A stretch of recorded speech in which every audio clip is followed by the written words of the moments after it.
Under the circumstances, I can't think of any place else that I would have wanted to come to basically help me get back on my feet.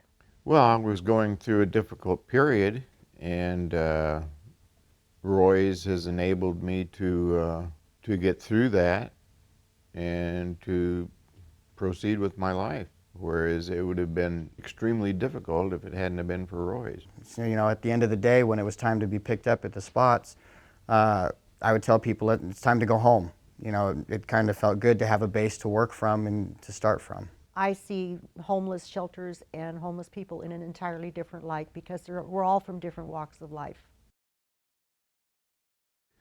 Hello, my name is John Benoit. I'm supervisor for the 4th District, Riverside County. And I'm pleased to be here today at Roy's Desert Resource Center. The story of Roy's Desert Resource Center is a story of commitment of many, but particularly of the commitment and dedication of one unique individual, and that's Supervisor Roy Wilson. Roy Wilson was a giant in his community. Roy recognized the growing need of the homeless and impoverished. In 2004, Roy Wilson asked the Coachella Valley Association of Governments, CVAG, to help address the regional homeless issues in our valley. The Homeless Committee was created at Roy's urging and the urging of local elected officials across the valley. With the county's help, the committee identified a building that they wanted to use to house this facility. But there remained a major issue faced by the committee, and that was lack of funds to operate the facility. Because Roy knew how serious the problem was, he went out and secured bond funding to purchase the building and create the tenant improvements to the empty shell. Roy's Desert Resource Center opened on December 21st, 2009. Like the center's namesake, is making a big difference in our community today. The center will continue Roy's legacy for years to come. Roy's is here to give a hand up, not a handout. Thank you for your interest and support of Roy's Desert Resource Center. We started out as a task force and soon saw that the need was greater beyond the task force's ability.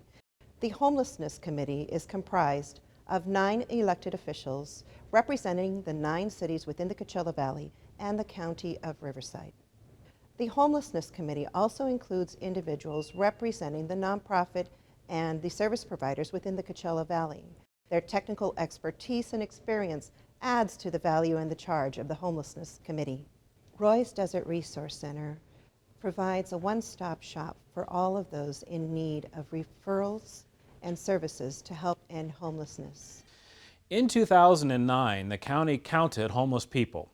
We have to do this every 2 years for a federal mandate, and when we did this count in 2009, we found nearly 1,500 people homeless in the Coachella Valley. That is about 44% of all homeless people in our county.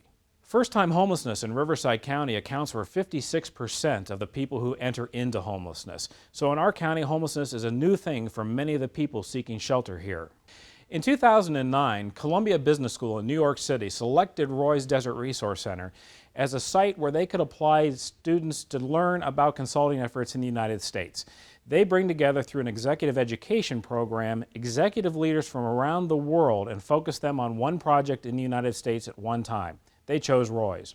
When someone enters into homelessness, a one-stop shop such as Roy's is a vital place to come to because under one roof, a homeless person can access almost everything they need to help them exit homelessness. So by coming to Roy's, you can be seen by an intake case manager. You can obviously get a shelter bed and be seen by a nurse if you're needed. You can go to a food section where you're offered meals and have all the nutritional requirements met from your family. You can also then be seen by case management staff who will take a look at the issues that have caused your homelessness and help you figure out ways to exit those issues so that they don't continue to be a hindrance in your life and allow you to return to mainstream society. What I like most about staying at Roy's is that it has totally changed my whole outlook on homeless people and shelter living. And I would say absolutely that I see homeless shelters and homeless people in an entirely different light because we're all from different walks of life. I mean, no one ever would take me for being homeless, and I am. Well, it was all my own bad decisions that I had made. I had been a teacher in LA for 9 years and a high school baseball coach for 5. Before I was at Roy's, for several months, I was living in the front seat of a friend's car out in front of their house. And it wasn't real fun having the windows down because it was so hot and there was nowhere else for me to go. If Roy's wasn't around, probably would have been living on the street, and that wouldn't have been a very good thing. I'm ex-Nam vet, disabled, and I heard about Roy's from the Well of the Desert.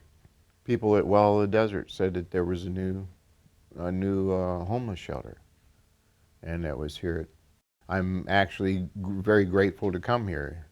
If Roy's services hadn't been available, it would have been necessary for me to deal with whatever other services that were available. If necessary, I would have had to have gone homeless and been living on the streets. A couple of years ago, Palm Springs thought that they could handle the issue of homelessness within Palm Springs, and we formed a committee to look at it. It became very apparent very quickly that we just could not deal with the homeless issue as one city, that this was an issue that had to be dealt with valley-wide. And so that was when we really decided to work with CVAG in helping to establish Roy's. And it has been wonderful for the short time that it's been open. We've had a lot of success stories here, and Palm Springs is very proud to be part of this effort. The plan was always and is now coming to fruition with a lot more social service organizations and entities. We've created through Roy's not only this public entity through our cities and government, but also a very cooperative, seamless kind of organization which involves all of our nonprofits. We went out with an RFP to various groups, and we were fortunate to have Desert SOS respond, and they are the major provider here. And those services are the shelter services, the food services, the transportation services, and are working in conjunction with all of the nonprofit organizations in providing the case management and all the other services that are required.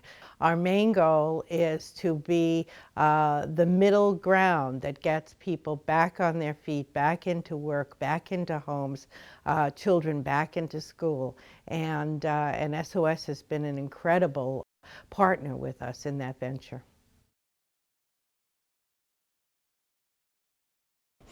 We are under construction right next door with a safe haven facility that will have bedrooms, kitchen, living room for homeless folks and drop in. We have mental health facilities to help people. We will have job training programs here. We will have case management, and we'll have in this large facility here we stand in right now, we'll have about 128 beds for people for overnight staying. When the county purchased this facility for a little under $5 million, and we're putting renovation money into it, so it'll be probably about $8 million when we're through. It started through a collaborative effort with all of the cities in the Coachella Valley coming together under the auspices of the Coachella Valley Association of Governments, and they sat down and they planned, how do we take care of the homeless in our valley? And they did a lot of talking. They also, in addition to the cities, they used all the nonprofits that provided services for the homeless folks and brought them forward to meet with them and say, how can we do the job better collectively? And out of that came this resource center.